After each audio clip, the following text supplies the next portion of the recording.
and welcome to another edition of the Mighty Sports Minute. I am your host, Talent T. Taylor. Man, it is January 16th. It's about 59 degrees in the morning. It's completely foggy out there. Hopefully things start to clear up. It's looking to get to about 78 degrees today. What we gonna see? We got football. We got basketball. We got football playoffs. But you know what I say?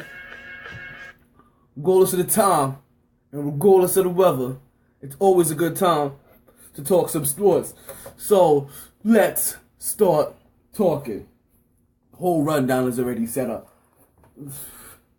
If you've been keeping up with basketball this week, you were in for a treat. And not just a treat, but the double treat, the treat of treats. Like you got it 2 times. We started off watching San Antonio Spurs, and you saw that Cleveland game, and you realized that this week you saw 2 emerging stars, and we're gonna touch it. We're gonna touch on both of them just a tad bit. San Antonio versus Cleveland. Listen, San Antonio came away with that game, but Cleveland didn't make it easy. We didn't think Cleveland was going to make it easy, but Cleveland came out full force, and they hopped out to an early lead. And they remained undefeated at home. But they ain't just remained undefeated at home. Kawhi Leonard, that boy came into the game and was like, and took over, completely took over, and dropped 50. Just straight dropped a 50 burger. Like, it was second nature to him. And you're wondering, like, how much better is this dude gonna get if against supposedly the best player in the league, in the world? I'm sorry, that's what he said. This was his words. I'm the best player in the league. I'm sorry, I'm the best player in the world. That's what he said last year, right? We heard him say it. Not only did he come into the league saying that he is the king of the league, now 10 years later he's the best player in the world. But Kawhi Leonard came out there and dropped 50 on you, snatched your heart out of your chest, and said, no, not today, pimpin'. You are on my turf. You are in the wrong neighborhood. And it's like, there's no way I'm going to let this dude come into my house and beat me, because this is now my house. We've already went into your house when you had your big 3 and your all-star mega lineup and beat you then. I'm not going to allow you to beat us now. That was compelling basketball. Listen, if you haven't seen it, then you should see it. That was definitely a game to watch. And then Golden State versus Miami, not for nothing, did not live up to the hype that, and I didn't think it would, that I thought it would. I mean, it was a decent game, but if you put the game after that and watch them play Denver, that game was interesting, because unfortunately the Golden State Warriors take their 3rd loss. And listen, I'm not going to take anything away from Golden State and say, actually, I'm going to take a lot away from them. What am I saying? Like, I'm not going to take anything away from Denver, I should say. But there's something to be said that you get out-rebounded and out-hustled when your hustle guy is on the bench. Like, your hustle energy guy is the guy that makes you gritty, the guy that makes you tough, the guy that gives you that snarl, that snare, that bit of swag, that edge, that griminess is sitting there on the bench in a suit, looking pretty.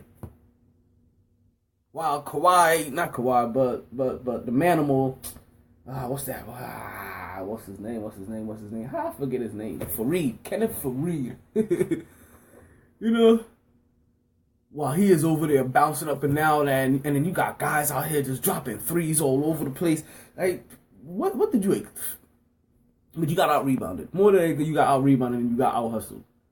I mean, Golden State made it a good game, and Curry came off with the sauce, and started serving it up, and next you know, like, everybody was seeing yellow. There was just so much Curry all over the place, and made it a good game. Just couldn't eke it out. And you know what? I'm not gonna lie to you. It looked like to me that at the end of the game, Klay Thompson more than anything else just really didn't care about the game. Like, was it just me? To not be aware to call a timeout right away when you catch that ball, you know what I mean, with 3.9 seconds left, but you know, to take a couple of dribbles, you know, like to have that kind of nonchalantness. Like, I don't know if he was just didn't care about, at that point he was like, you know what, I don't even care about this outcome, or he just really didn't think they had enough time. But then that goes to the second point, to not know that you had 3.9 seconds. Like, and the thing about it is that that's what really shocked me about him getting the last play of the game, or getting the last shot of the game, because right before that, he's trying to dribble the ball when you should catch that ball and take a timeout automatically so you could advance the ball. Like, he fudged up there, but then he takes two dribbles and he's already lobbing up a shot. I mean, instead, like, not even looking, just completely tossing it up. So when he inbounded the ball, when the ball is inbounded to him, and he doesn't even take a dribble, and he takes a fadeaway 3-pointer, I'm not surprised that that's the BS kind of shot that he decided to settle for, because the previous play before that, he already looked like he already threw in the towel. That ball should have went into anybody else except for Klay Thompson. Klay Thompson had already packed it in. And I'm sorry, like, this is not the second time that I've noticed something in Klay Thompson's character that doesn't quite sit well with me. Like, yo, talent wise, this dude is the bee's knees. Like, like, no, seriously, like he's more on point than anything you can think of. Like, because he can drain the three, he can go to the basket, he can get by his man, he can finish when he wants to, but or get by his man and just pull up for a mid range too. Like his shot is something pure, but I've seen him just not care at the end of games. Like completely being taken out of games and just have this, like, cry baby tantrum kind of look on his face, like, I don't care, and I can't. I'm gonna watch out for Klay Thompson if I was you or anybody else, but I'm not gonna take away from what Steph Curry did. Steph Curry came in and played his butt off, and so far since then, you know, has decided to, you know, maintain. But listen, Denver, they've matched up poorly with Denver to begin with for this year.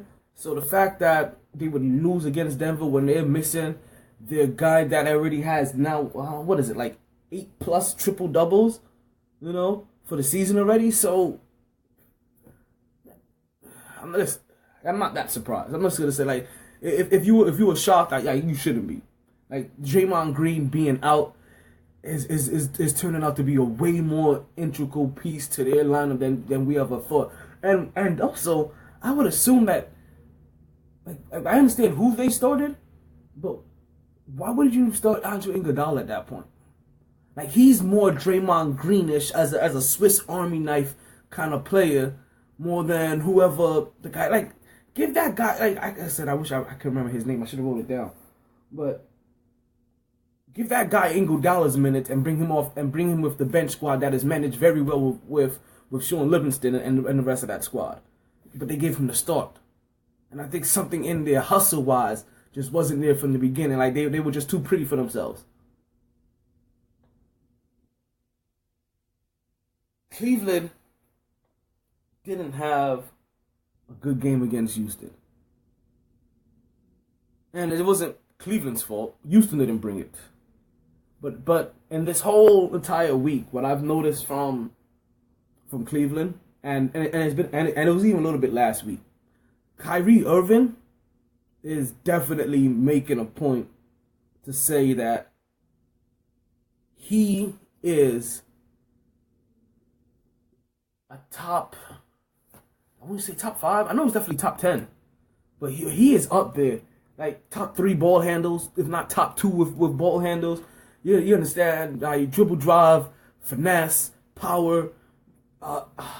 He brought it. He brought it all this week. Like, he was trying to make a statement. A very bold statement that when healthy, that's the key word in the statement. Unfortunately.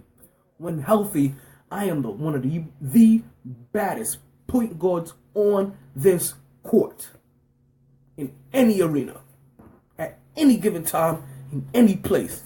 Anytime you want it, I can give it to you. Like, I've been seeing Uncle Drew since he's come back from injury. Now, see that now, the thing about it, I may have mentioned this before, like, his moves take torque. Like, his finesse and his moves take torque. Like he spins viciously. His spins aren't finesse. Like, they don't flow. Like you see the torque in there. Those torques take tolls on the body. Like, if nothing else takes toll on the body, it's torque. It's that constant torque. But to be a great bowler, something like, you have to have that torque, like to get off the move. Like, you see it in him. But he's bowling his behind off. Like, you saw it. I saw it. Like, if you saw any of these games this week, like Dallas, San Antonio, Houston, like, you saw him boogie on guys left and right, like, just straight out disrespectfully embarrass them. Come around like even just a simple way, like he comes and spins off of picks. Like, man, I really do like watching Kyrie, and that's really bad too, because Kyrie Irving was the acquisition, was the pick that they got as soon as LeBron left. So I've been watching Cleveland more since LeBron has been gone, because I've been interested to see how Kyrie Irving has been being developed. Now, unfortunately, like, he just had this up and down, time period where, he was injured a good portion of his rookie season. I think in like the 4th season he was also injured. Even after getting Dion Waiters, who's also over there balling in the OKC. We're gonna talk about him just a little bit later. Like, them guys will find a little cohesiveness. So listen, I'm not gonna lie to you. Like, a team that would have been Kyrie Irving, Dion Waiters, and Andrew Wiggins would have been proper, but it would have depended way too much on Kyrie Irving's health. I think this team is going to be the same way too. LeBron loves not having to be that primary ball handler, and having a guy that can handle the ball the way that Kyrie Irving can is so big for LeBron, because it allows him to fall back a little bit, because Kyrie does have that attacking mentality just as well. Listen, J.R. Smith could start at shooting guard and give them the same thing too, that attacking mentality. But you also can't trade it in for Shumpert's defense.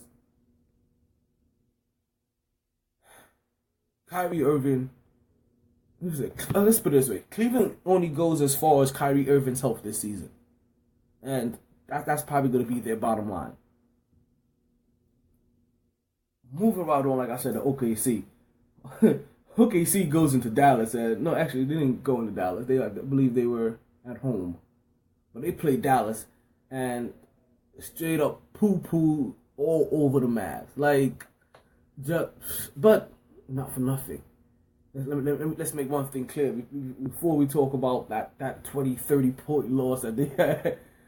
Oh man, Dirk Nowitzki wasn't playing, and Darren Williams didn't play.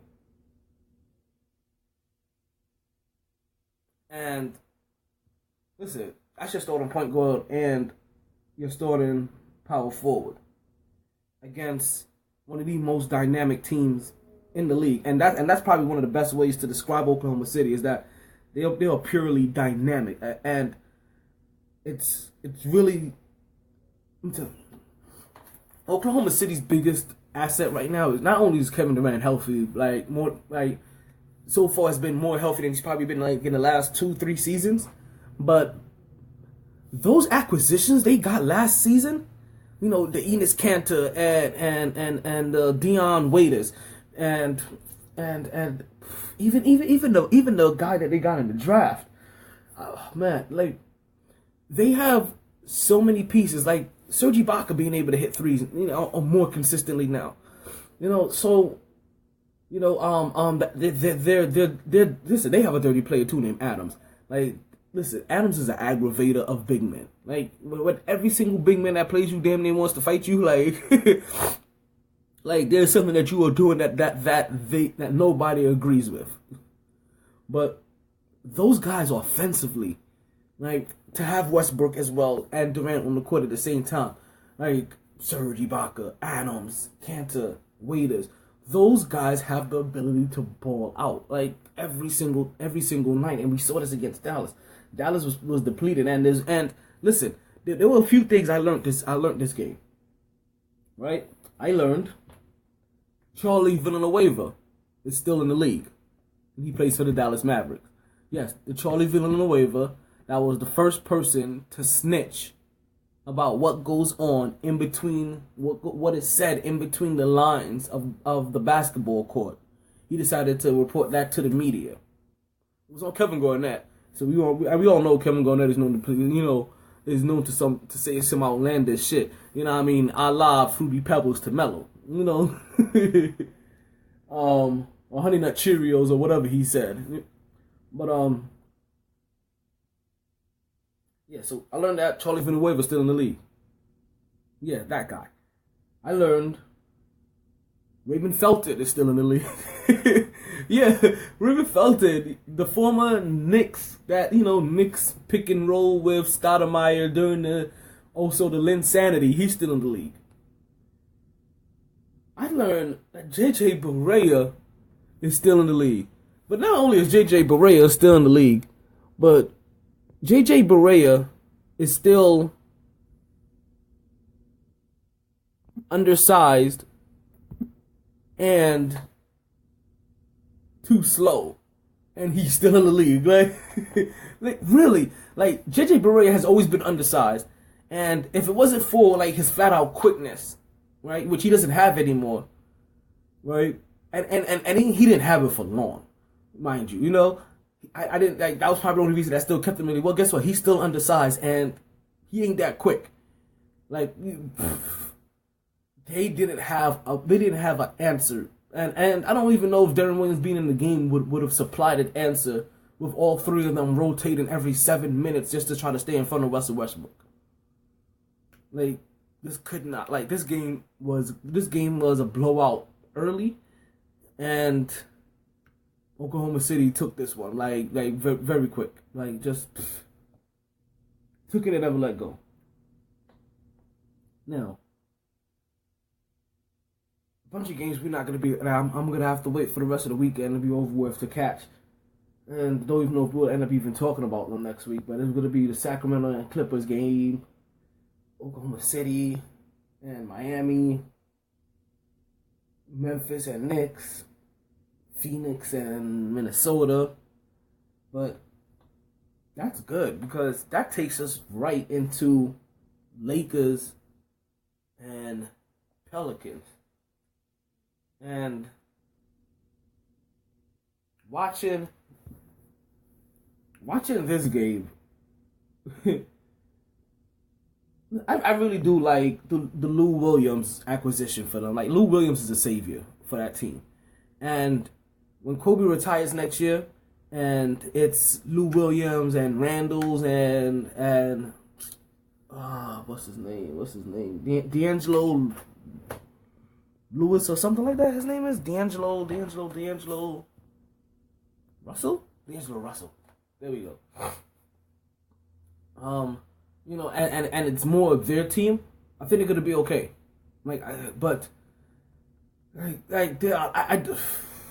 This team needs something. This team still needs a whole lot more.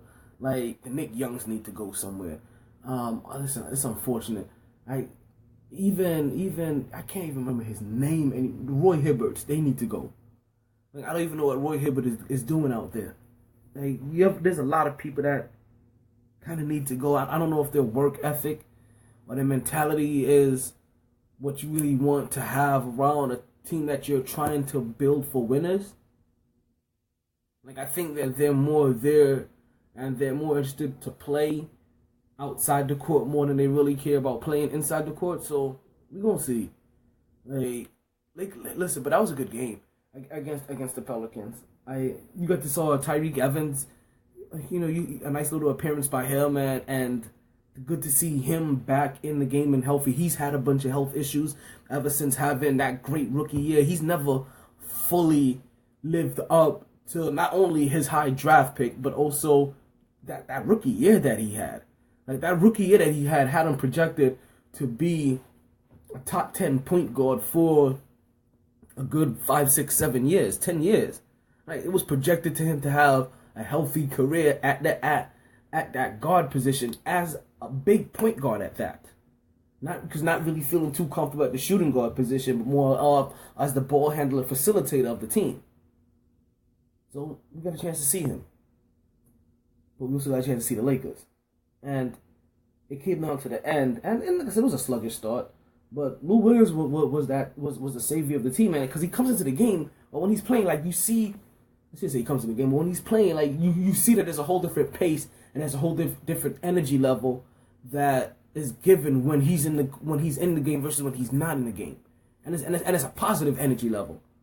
Right? And the fact that he could get to his spot, he could get off the dribble, and he could shoot.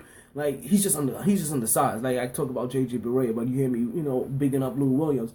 It's only because Lou Williams still has the speed. You know what I mean? And he's more of a creator, and he could create a shot more than I think JJ Barea ever really could. Like, it's also a whole different talent base we're talking about here. But he comes in as a savior of the team, picks up the energy, swipes a couple balls away, makes a couple of late shots. But more than anything, like, Julius Randle, what is his name is? But Randle being able to get that last second rebound that kind of just fell into his lap because it wasn't for, like, great box out position and getting it in the air. No, like, he was down and it went through like about 4 or 5 different hands before it just kind of like and plopped down, and then he dribbles it out and makes 1 out of 2 to make it a 4-point game, and that's pretty much all she wrote. Now, this last game was incredible. If you saw this game with Philly versus Chicago, man, like, if you watch this game with me because you were like, hey, it was one of the games that he picked to watch, then you were in for a treat as we were introduced to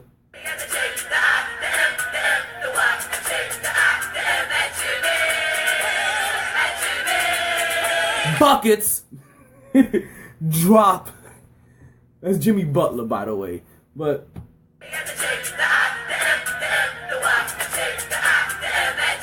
buckets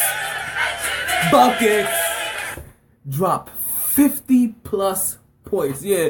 So when I told you about we had 2 emerging stars, yeah, in the land of lull, we have Kawhi Leonard in the San Antonio Spurs as he drops his 50, and then we come out to Chicago as listen. This game was surprising from beginning to end as this game went into overtime, I believe. We're talking about Philly hopped out to like a 20-point lead over Chicago. 20 points we're talking about here. And then Jimmy Butler said, I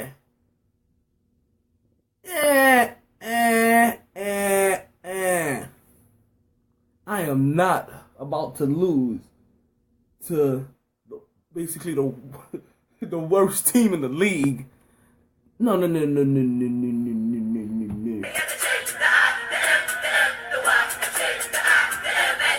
Buckets.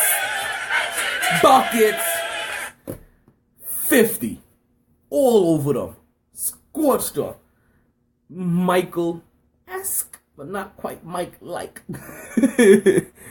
Yeah, that was exciting. That was very, very, very much entertaining game. And Chicago manages to pull that one out. Like, whoa. Like, how did you figure? So, for the most part, I had most games correct. San Antonio beat Cleveland, Golden State beat Miami, Cleveland beat Houston, OKC beat Dallas. We gotta watch. We gotta see what happens with this Clippers Sacramento game, the Miami OKC game, the Knicks Memphis game, Phoenix Minnesota game. New Orleans did not beat LA, so I apologize, Lakers fans. I know y'all think I be hating on y'all, but I really don't. Yeah, I'm actually a Kobe fan. I keep telling y'all this. And listen, who doesn't like LA? Like to be honest with you, like who really doesn't like LA outside of like Boston fans? But who cares about Boston fans? like they like the Celtics, the Red Sox, and Tom Brady and Belichick and the Patriots. Like who gives two shits about them? Like I'm sorry. Like so. Like who doesn't like the Lakers? Like Lakers are a lovable team. Like Lakers are basically the America's team of the NBA. Like everybody always wants to know what's going on with LA. Like even when LA is bad, you want to know what's going on with LA. We're gonna talk about next week's games. Or we're gonna talk about the rest of these 4 games in next week's show. As we also talk about the games that we're going to watch, and probably recap whatever games has transpired since then. You know, that's going to come up on the next show on Tuesday. For now, we're going to take a little break, and we'll be back at you. Tickle. Tired of being ripped off by those other guys? Then head down to MultiVest Games and get the value you deserve. MultiVest. Find them at 830 183rd Street, Miami Gardens, Florida, 33169. Located just 5 minutes from Tootsie's and Sun Life Stadium in the plaza across from Snappers. MultiVest Games. Save more, play more. And we are back. And yeah, MultiVest Games, man. If you guys haven't checked them out, you still need to. You were slipping. You were slacking on your pimping all day long. MultiVest Games have the best trading values in the business. You can't beat them. Hey, listen. Listen, I go there at least once a week. Like every Sunday you'll catch me there. Like clockwork, damn near. I'm telling you. Place is on point. Right down the street from Tootsie's. So last show I told you that we were gonna wait a little bit. We're gonna wait a little bit to do our NFL picks. So listen, by the time you guys get this, the games don't start till about 4:00 this evening. Like this is gonna be Saturday, right before the games. Now you'll have this by noonish. So, we said we was gonna wait because I really wanted, because there was so many games that was so iffy and had so many other factors that I really didn't feel comfortable making picks last week. I didn't. So I waited a little bit, and I am a little bit more comfortable with my picks, and I don't even know if my picks have changed any, but I'm just more comfortable with my picks now and being able to say them more than I have been than I was last week. So as we proceed to give you what you need, we're going to have Denver versus Pittsburgh, Kansas City versus New England, Green Bay versus Arizona, and Seattle versus Carolina. Now, the 2 games today that start at 4:35 is going to be Kansas City versus New England, and later on today at 8:15, Green Bay versus Arizona.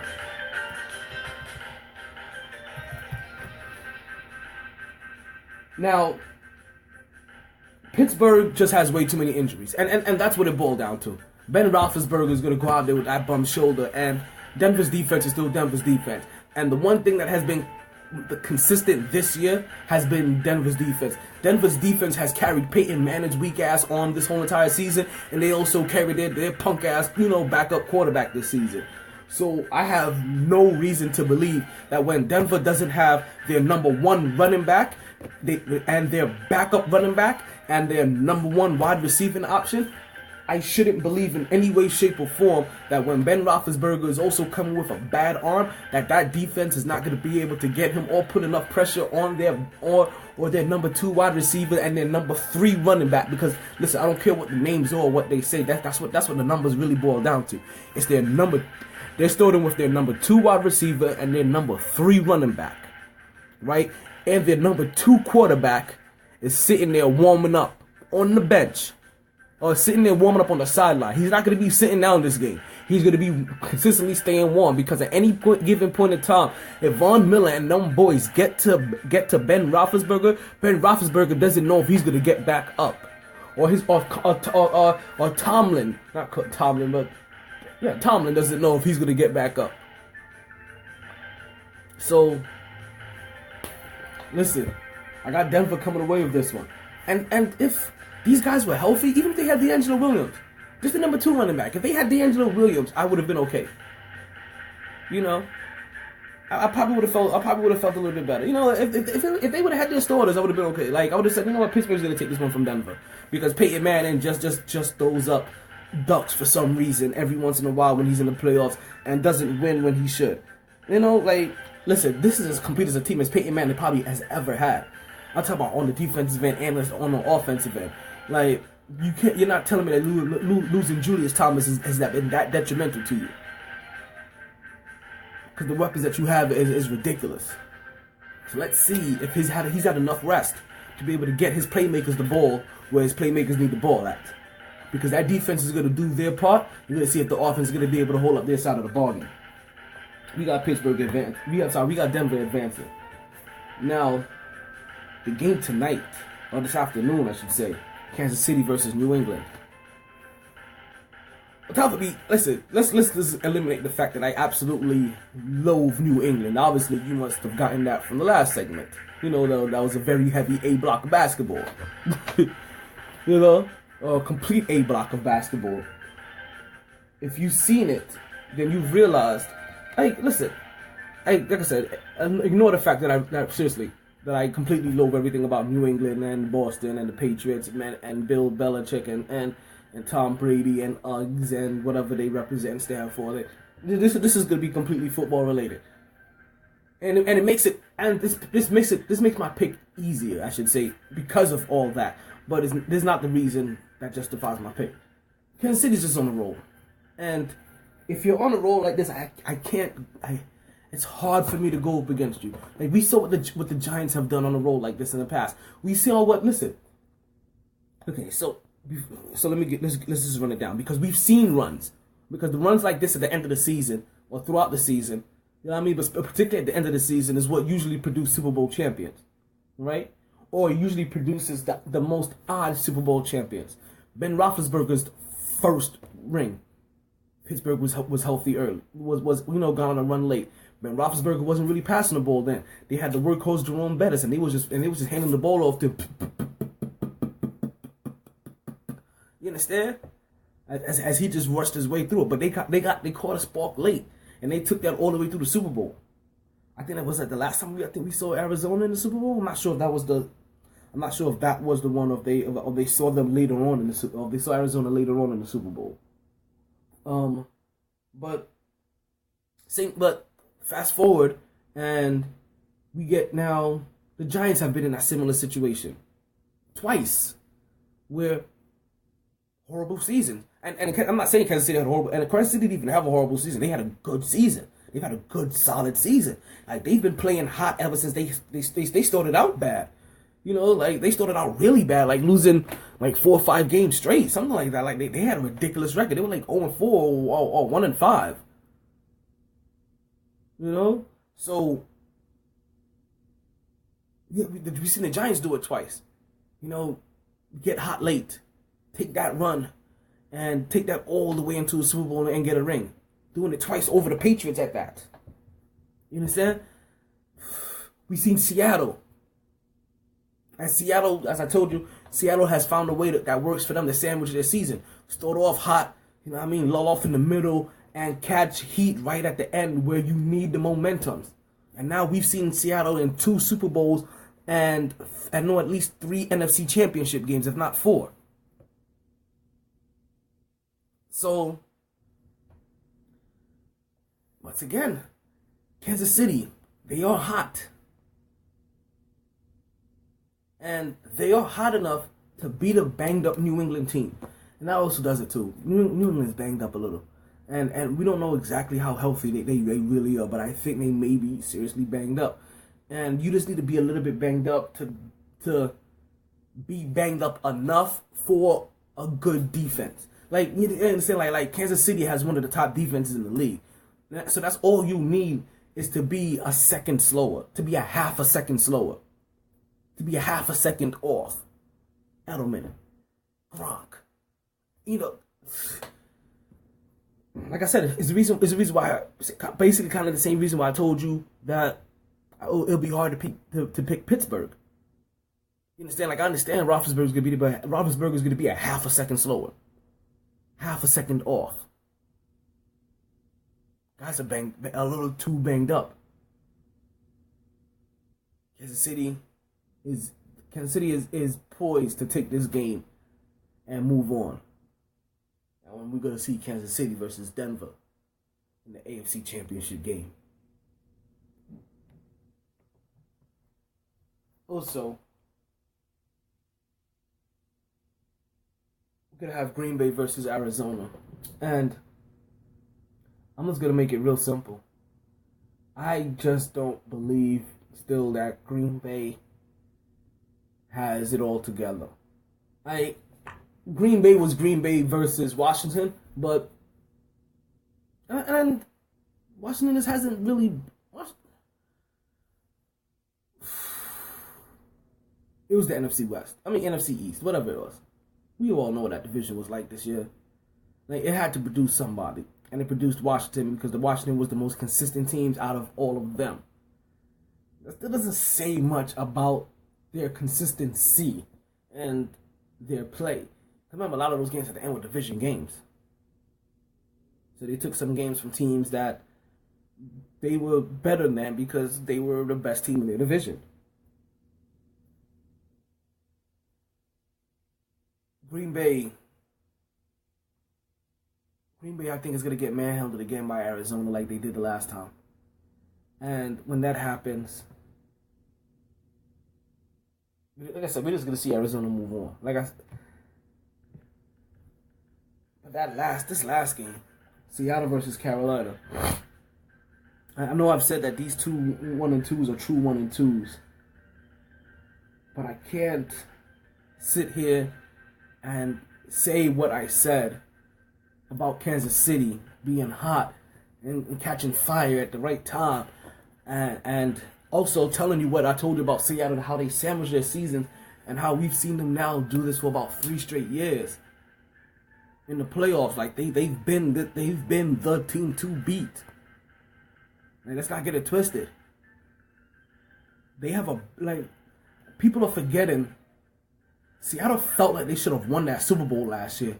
So let's not act like you're acting like Seattle doesn't have an edge to play with, as they've not been talked about for the majority of this season, as they kind of been overlooked for their up and down struggles, as Marshawn Lynch hasn't been able to play, but they found a really great, a really serviceable backup in him. This defense is still playing decently. Let's not forget that this team still has an edge, and they have caught fire once again right at the right time. And I see them being able to make more plays defensively against Carolina and taking that game from them.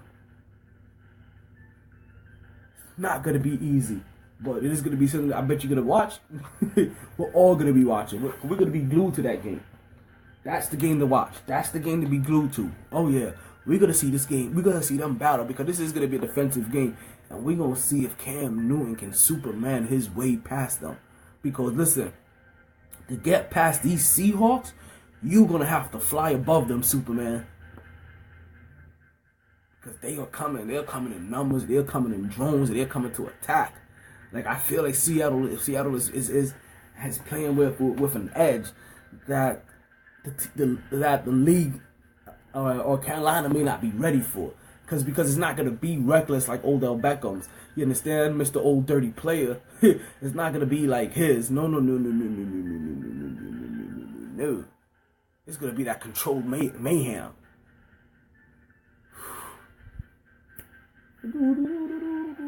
So, I'm going to have Seattle advancing.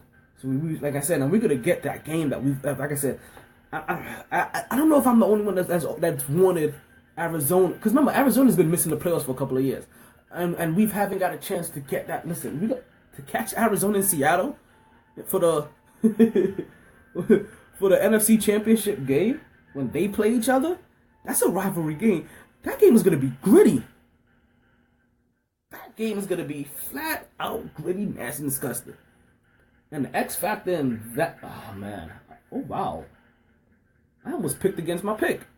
I'm just gonna let you know. So where that thought process was gonna go is that, and the X factor in that game is not gonna be having a honey badger if Seattle takes that game. That's what I was about to say off of instinct. But for some reason I wrote down Arizona. Like there's a lot of love I have for Arizona. I kind of want Arizona to win to win a Super Bowl, to win this Super Bowl at that. I want to see Larry Fitzpatrick and Fitzgerald. I want to see Larry Fitzgerald and Andy Reid and Carson Palmer get a ring. Like I think they're due more than anything else. So that's probably why I'm advancing them. But I won't be surprised at all if Seattle goes right back to the Super Bowl and gets another ring. There's something about this heat check. Because like I said, Honey Badger not being there is just enough for that gritty game to turn into one random big, kind of like how what happened when they played when Seattle played Minnesota. That game could come down to one random big play that the backup safety is out of position, and we get a Doug Baldwin 40, 50, 60-yard touchdown out of nowhere on a broken play because that safety was out of position.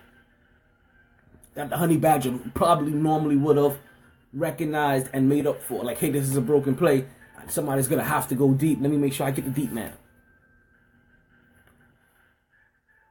But I wrote Arizona down to win. And I wrote Arizona down to play Kansas City. And I have Arizona to beat Kansas City. This is based off what's out there right now. Listen, next week, if this whole thing changes, then we're going to have to redo these picks all over again. That's where we're standing. Denver, Kansas City, Arizona, Seattle. Kansas City over Denver. Seattle over Arizona. See, that's instant again. I really should just pick Seattle to win the Super Bowl, shouldn't I? I really should. As a 6 seed. Because that's the perfect seed for them to do it in. Because that's the underdog seed. That means they have to go into everybody's home and smack them around and take their lunch money. And that's the kind of thing that Seattle does. Man, I really want Arizona to win the Super Bowl. I really do. I see Seattle taking it all. Yeah, like I see the top teams from the two top teams from the AFC, faltering fast. Like I said, this week is gonna be New England. Next week is gonna be Denver. They're gonna hold up next week in the NFC next week, but they're gonna eliminate each other. And I want Arizona to win, but Seattle's gonna win the Super Bowl. Damn it, I just felt it in me. Seattle's winning the Super Bowl. I might have to change my whole entire philosophy thinking. I don't know. Something in me is saying that Seattle is just poised again.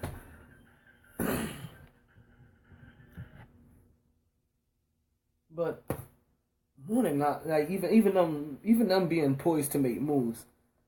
Right, the NFL has witnessed a couple of moves so far, and we see Chip Kelly heading down to, before we talk about Chip Kelly's moves and just moves in general, let's take a quick break. We'll come back. We'll get right back into it. Up next, moves and some heartwarming stuff that we need to talk about. A talker loses his voice. To win championships or become famous, they join because there is important work to be done, and only some able to do it. They are brighter, better educated, led, and equipped than any team in history. They are doctors, lawyers, engineers, technologists, and combat troops, all prepared for whatever comes their way. You'll find them where the lights don't flash, and the only contract they sign is with themselves and their country. One day, they may be asked what they did to make a difference in this world, and they can respond. I became a soldier.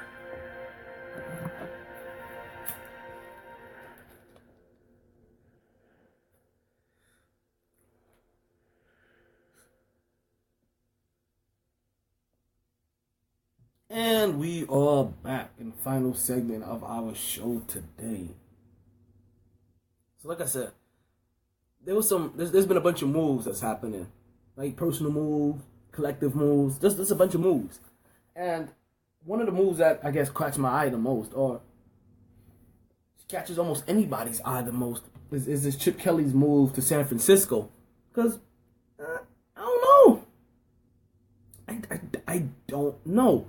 And that's the big thing about it. And the reason I don't know is because they just lost somebody that they kind of ran out of there because they were running them into the ground. Like let's not forget. Part of there was two key factors that lost Harbaugh his job, right? He was running. Players felt like he was running them into the ground, and he had a kind of dictatorship kind of mentality. You understand? Where it was the Harbaugh. It was his way or the Harbaugh way. You know what I mean? Like that. Those were the two options: his way or the Harbaugh way. And if you didn't like it, then you went to his doghouse. So then you bring in Chip Kelly. That yes, where it makes sense that he can draw out the talent out of Kaepernick, because he has the skills that a guy like Chip Kelly can utilize, you know what I mean, from the quarterback position, which is kind of what he's looking for. He's always been looking for like an athletic quarterback that has a good arm, that can make plays with his arms as well as his feet. But Chip Kelly, part of the reason he's also out of Philly is not just because he has lost all those games and he made bad personnel moves. They called him a racist. They said that he did not know how to get along or understand, comprehend, function, deal with, manage certain type of players. So are those same kind of players also? Those the same kind of players that are in San Francisco right now? Chip Kelly was known for having one of the fastest offenses in the league. Ran the most plays, which means that he also a lot of times had the most 3 and outs, which means that his defense also was on the field a lot more than any other defense should have been. He was running his players into the ground with his pace. So you lost one guy that was running the team into the ground, but he was successful with them. So you trade him for another guy that's going to run them into the ground that wasn't successful with his last team, but all he does is trade away talent. San Francisco 49ers, the fuck are you doing? Seriously. If Harbaugh for Chip Kelly? Really? Unless what you're basically saying is that he's going to have the same kind of path that Harbaugh had, right? Is that, oh, you're going to go from managing the team to now we're going to send you back to the college rank. Like this is your next step before you just basically go back to college. Is that what it is? Is this what you're doing? Because it doesn't look like that San Francisco is making... And I'm sorry, like it seems like I've just been poo-pooing on LA this whole entire day. Happened like first start with the Lakers, and now you talking about the 49ers. But listen, we gonna call a spade a spade. Like you is what you is. You know. I don't know if Chip Kelly's gonna work in San Francisco, but I'm gonna tell you what though, they're gonna be interesting to watch. I guarantee you, when football season starts, we will not stop talking about Chip Kelly in San Francisco. Chip Kelly in San Francisco and Colin Kaepernick. Like, listen, to be honest with you, if we thought we've seen Colin Kaepernick on social media before, I can't wait to see what happens with him next. I am excited to see San Francisco games. Like, listen, my brothers listen to this podcast. He's a San Francisco fan, so I know there's gonna be some things that he may not agree with. I don't know if he's seeing the same way that I'm seeing, but man, Chip Kelly and San Francisco, like, you might as well call them the odd couple. Like, this makes no sense whatsoever. And See, talking about LA. St. Louis Rams moves to LA. And you know what?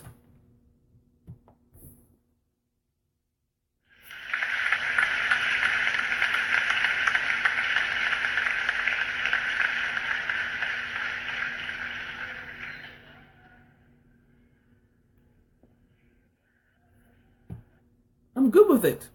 Like, I mean, I'm really good with it. Like, how can you not be good with it? Why wouldn't you be good with it? Like I mean, unless you're the St. Louis Rams, unless you're the St. Louis Ram fans, maybe the few fans that came that didn't have bags over their head and didn't fill up the stadiums and prefer to watch it. Listen, Steelers, the Rams have been building something there, and I guess they feel that they'll get what they need if they were in a different market. And they could just be talking about from a talent standpoint on who they can attract. Like, who wants to go live in Missouri? Like, listen, not for nothing, I've been to Missouri. I've been there during the fall. I went through the arch and I looked at the city, because that's what it is when you go to the arch. It's a view of the city, and I wanted to puke. I'm sorry. It just is what it is. Like, I didn't see anything really attractive about that city. Like it down, baby. Yeah, no, it was just I just felt down. And there was no excitement. There was no country grammar. Like, the mall was decent. Like, I remember going to that mall. I wrote 2 poems. Like on the way to the mall. One of them was about spousal abuse and a young boy dying. Like that's the kind of emotion they drag out of me. Like, so them going to LA, good for them. Good for them. LA Rams again. It's not like they weren't the LA Rams before. Like St. Louis Rams are over here talking about like they weren't given that team. That was taken away from somebody else. So just thinking about this. Like, anytime that you take a chip from somebody, right? Can you ever really fully trust her after that? Because you're like, if you can take her from somebody, then somebody else should supposedly be able to take her from you. And that's what happened there. Like, you took that team from somebody. So what would make you think that somebody can't come in and take that team from you? That you just lost your team to a better city. Get over it. Move on. Hopefully, within the next couple of years, you will build enough of a fan base, a bigotry of a fan base. You know, when they decide, if the NFL decides to expand ever again, to add a couple more teams, and you can make your bid to put a team back in St. Louis. But for right now, you root for the LA Rams. Because they moved it there because you weren't doing enough for them to want to invest anything more into the team. This is your fault. If it's anybody's fault, this is St. Louis Rams fans' fault. Like, if they ever took the Dolphins out of Miami, I understand it. It'll be the Dolphins fans' fault. Support the team a little bit better. But also, listen, you only could get in what you get out. Like, they can't. They refuse to invest into the team because you won't support them, and you don't support them because they refuse to invest into the team. So you have this never-ending cycle of nobody, one not wanting to support and one wanting to invest, and you go nowhere. Then the team is out of there, and then you wonder why. Yeah, cachet talks. Listen, in the next decade or so, they'll talk about possibly moving a team to St. Louis. Like, we'll see it. Don't worry, we'll see another one there. It'll be during one of the next expansions. St. Louis, get your fan base up. That's what we got. If that's what you really want to hear, get your fan base up. They're moving to LA, and they're waiting to hear about the second team that they're gonna get in LA. Let's hope and see what it's like. I would like to see Oakland keep their team. So San Diego, like the San Diego Chargers, listen, LA Chargers sound good too. And from San Diego to LA, listen, you're talking about just moving down, like a couple hundred miles up, through the state. Like, run it. Let it happen. But listen, this next section, this next part, I saw this across the wire this morning, and I guess I just wanted to talk about it because I just wanted to show, my homage, my respect, my condolences to Chris Mortensen. I just heard that he had throat cancer, and being somebody that's aspiring to be in a position that he is on a professional level, when you hear that somebody that talks for a profession has cancer, especially in an area that is your profession, you know, more than the writing is these days. It's more about what Mort has to say, you know. But I guess this will just force him to possibly focus more on the writing part and getting his message out there, you know, physically, you know, more than having to say it. But yeah, heard that he had throat cancer. I just want to send my condolences. Hope that he makes a recovery and completely you know, beats up cancer as as that dude's daughter says, you know. So that one's out to you, my B.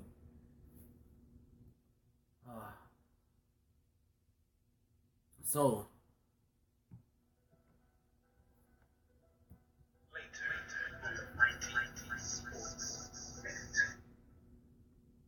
in the next show coming up, we are going to talk about the division winners, the next NBA games to watch, and big booty hoes. After all these years, they are still humping with it. But we call it twerking now. That and more later on the Mighty Sports Minute. Thank you guys for listening. I do appreciate it. Remember, you can catch me on all the platforms. If you're listening to SoundCloud, or if you don't know, yeah, you go always catch me on SoundCloud at MyT Sports, MYT Sports. You can also catch me on Twitter. That's MyT. You can also catch me on Twitter. That's at MyT Sports as well. You can catch me on Facebook on MyT Sports. Anywhere you want it, I'm gonna get it to you. I'm also working on something where I'm gonna see if I can get this on TuneIn Radio. So look for that. Look for that. I'm working on the dynamics. And also, I have something very special that if you know me personally, so I'm talking to people that physically know me, I'm pretty sure that you're going to be hanging out with me for the Super Bowl. I have a surprise for you guys on Super Bowl evening. Thank you guys for listening. I really do appreciate it once again. Like I said, stay tuned. Stay blessed, and please don't you ever stress. Sorry, boys. All the stitches in the world can't sew me together again. Lay down. Lay down. Always knew I'd make a stop there. But a lot later than a whole gang of people thought. Last call for drinks. Bars closing down. Sun's out. Where we going for breakfast? Don't wanna go far. Rough night. Tired, baby. Tired. MyT!